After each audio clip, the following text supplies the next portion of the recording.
ظہر سے پہلے کی چھٹی ہوئی سنتیں فرض کے بعد کس ترتیب سے پڑھی جائیں گی؟ چنانچہ اگر ظہر سے پہلے والی 4 سنتیں فرض سے پہلے کسی وجہ سے نہیں پڑھ سکا انسان، دیر سے آیا یا نماز کھڑی ہو گئی یا اور کوئی صورت ہے، تو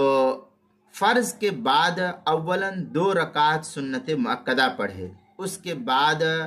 پہلے کی چھٹی ہوئی سنتیں ادا کرے۔ یہی قول مختار اور اصح جو ہے علماء نے نقل کیا ہے۔ چنانچہ در مختار کے اندر ہے ثم یأتی بها علی انها سنت فی وقتہ ای الظہر قبل شفع عند محمد به یفتح۔ آگے ہے